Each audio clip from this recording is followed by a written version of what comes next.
Esse podcast faz parte da FIO. Siga @FIO Podcasts e conheça a rede ativista de vozes.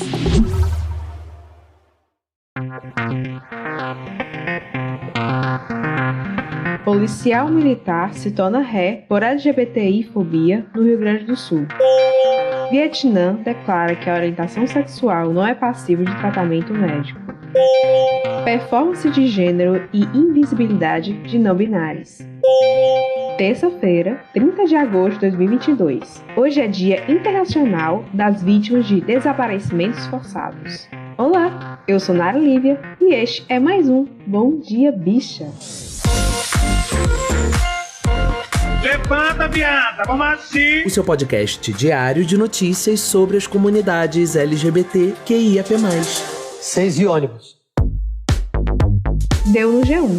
Policial militar aposentada é ré por associar membros da comunidade LGBTQIA+, à pedofilia no Rio Grande do Sul.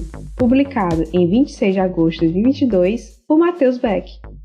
A policial militar aposentada Flávia Cristina Abreu, de 54 anos, é acusada pelo Ministério Público, MP, por discriminação e preconceito de natureza homotransfóbica por associar membros da comunidade LGBTQIA+, à pedofilia. A denúncia foi aceita pela primeira vara criminal do Fórum Regional do Paternon, em Porto Alegre, em 15 de agosto e, desde então, ela é ré no processo. Flávio fez a associação durante uma entrevista em um programa na Rádio Guaíba, em 11 de fevereiro, com a participação da então ministra da Mulher, da Família e dos Direitos Humanos, Damara Alves. Após um comentário de Damares sobre abuso sexual de crianças, a policial militar aposentada interveio, afirmando que o final A+, da sigla remete à pedofilia.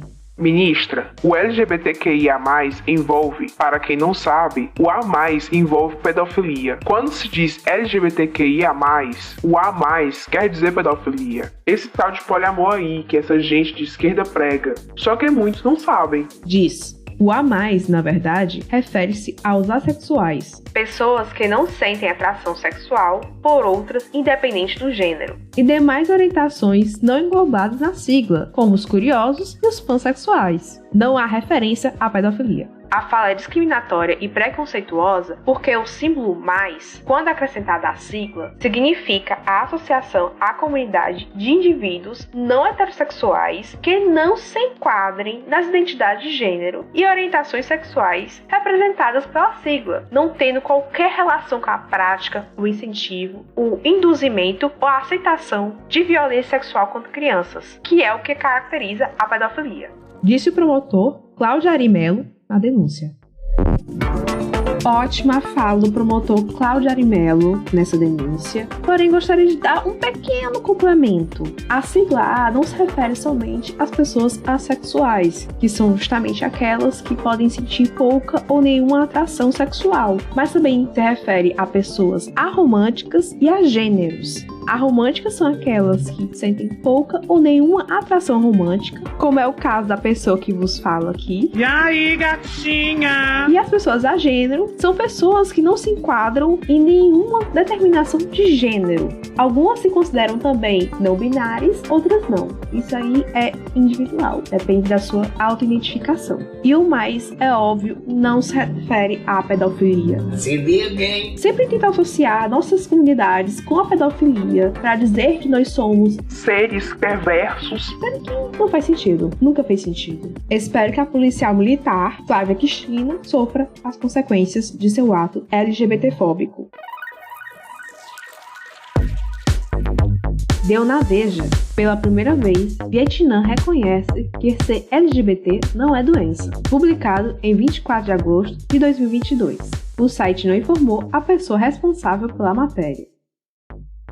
O Ministério da Saúde do Vietnã declarou, pela primeira vez, que ser homossexual, bissexual ou transgênero não deve ser considerado como doença. A decisão histórica foi vista como uma enorme mudança de paradigma nas atitudes do governo em relação à diversidade sexual. O anúncio enviado aos departamentos de saúde provinciais e municipais no início deste mês orienta que os médicos não devem interferir nem forçar o tratamento em pacientes LGBTQIA+, e devem tratar esse grupo com o devido respeito, sem discriminação. A campanha reconhece que a homossexualidade não é totalmente uma doença. Por isso, não pode ser curada nem convertida de forma alguma. O avanço, ainda que tímido, foi visto como o início de uma revolução nas políticas vietnamitas. Embora as atitudes não mudem da noite para o dia, isso marca uma enorme mudança de paradigma, disse Callie Knight, pesquisador da Human Rights Watch, organização internacional não governamental que defende e realiza pesquisas sobre os direitos humanos. Em entrevista ao jornal britânico The Guardian, Knight estimou que, por ter sido emitido pelo Ministério da Saúde, a mais confiável autoridade médica do Vietnã, o anúncio poderá gerar um grande impacto sobre as percepções da sociedade sobre a população LGBTQIA+. O mito de que a homossexualidade é diagnosticável tem permeado a sociedade vietnamita. É um fator subjacente à negligência médica contra jovens que se identificam com a sigla, disse o pesquisador. Para nós que estamos aqui no Brasil, essa notícia pode soar como: ai, eles são tão atrasados, eles ainda consideravam doença. Mas vejam bem, são culturas diferentes, realidades diferentes. Por mais que a Organização Mundial da Saúde, lá em maio de 1990, tenha retirado a homossexualidade da Classificação Estatística Internacional de Doenças e Problemas Relacionados à Saúde, que é o CID, isso não significa que a sociedade como todo deixou de ver nós como doença, lá em 90. Você tá me entendendo? Porém, isso foi um grande passo para que as pessoas mudassem um pouco a visão acerca de nós, das comunidades LGBTQIAPN+. Quem quiser saber mais detalhes sobre essa notícia, é só acessar o link da matéria que está na descrição deste episódio. Denoid Queer. Invalidação e exigência de performance de gênero atingem não binários. Publicado em 26 de agosto de 2022 por Júlio César Ferreira. Não se identificar totalmente com o gênero feminino ou masculino é o que faz uma pessoa se reconhecer enquanto não binária. Mas, por causa de uma necessidade binária e cisgênero, essa identidade de gênero é constantemente questionada. Os conceitos feminino e masculino sempre existiram, assim como da não binariedade, porém de forma pouco explorada e difundida. Na antiguidade, o povo Mahu, da Polinésia, se reconhecia como não pertencentes aos conceitos de feminino e de masculino, além de, entre outras culturas, sobretudo as originárias e decoloniais. No Brasil, 2% da população é de pessoas transgênero ou não binárias. Os resultados mostram que pessoas identificadas como transgênero representam 0,69% e os não binários 1,19%. O estudo foi desenvolvido pela Faculdade de Medicina de Botucatu, da Universidade Estadual Paulista, Unesp. Chiara Toniati Lobianco, modelo de 19, conta que seu primeiro passo para se reconhecer como não binária surgiu da dúvida e do desconforto que havia desde a infância. Tinha algumas inseguranças em relação ao meu gênero. Sentia que não fazia parte da caixinha masculina e nem da feminina. Entretanto, na adolescência, me forcei a entrar na caixinha de tentar ser a pessoa mais feminina possível. Queria ser vista pelo olhar masculino como alguém desejável. Porém, ao crescer, percebi que nada disso importava e faz um ano que me descobri não binária. O multiartista Mark Funk, de 23 anos, assim como Chiara, também se reconheceu enquanto não binário a partir de questionamentos. O processo é comum para as outras entrevistadas, XG Eric e Nix Gomes, que, por meio do desconforto e dúvidas acerca da performatividade de gênero e de suas atribuições sociais, buscaram sair desse lugar comum em que os corpos são inseridos ao nascerem. Por ter nascido em um corpo masculino, ele adiciona que sua identidade ainda é vista apenas como um homem gay. Eu creio que nunca deixarei de ser lido como uma bicha socialmente, porque tenho uma passabilidade cis, uma passabilidade de um homem afeminado. A também multiartista XG Eric, de 24 anos, relembra que desde a infância tinha mais simpatia com o espectro feminino da sociedade. Eu sabia que eu gostava de coisas mais femininas, ou, no caso, lidas como mais femininas. Então sempre gostava de brincar com as bonecas da minha prima.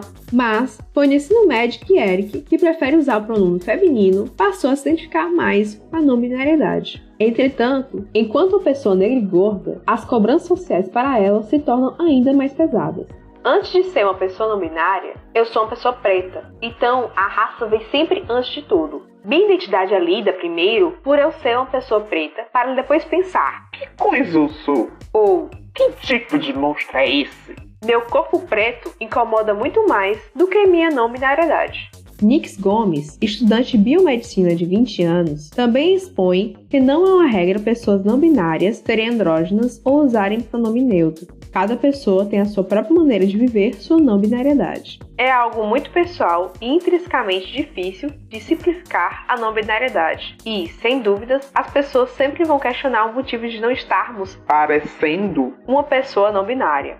Não acredito que toda pessoa não binária precise ser andrógena ou ter pronomes.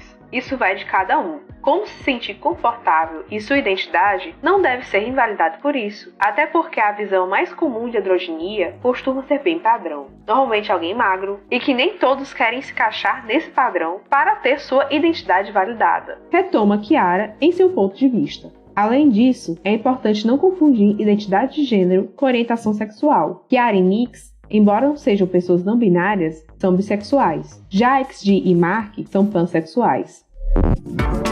Essa matéria do Geekqueer está maravilhosa. Eu recomendo muito que você leia. Lá tem depoimentos de cada uma das pessoas entrevistadas, além de falar um pouco sobre a relação dessas pessoas com a família, que a gente sabe que pode ser bem complicada. É, gata. O link da matéria está na descrição deste episódio. E chegamos ao final de mais um Bom Dia Bicha! O Bom Dia Bicha tem identidade visual, edição e produção de Rod Gomes, idealização de GG, pesquisa e roteiro de Zé Henrique Freitas, e também apresenta juntamente com Rod Gomes, Isa Potter e Bia K. O programa integra a Fio Podcasts. Conheça outros programas da Rede Ativista de Vozes. E não deixe de nos visitar e nos seguir em todas as redes sociais. Os links para as redes e para as matérias que você ouviu neste episódio estão na descrição. Amanhã tem mais Bom Dia Bicha, o Rod Gomes. Não esqueça, se quiser me seguir, não recomendo, mas me siga em @NaraLiviaX no Twitter. E é isso, gente. Vida que segue. Beijo.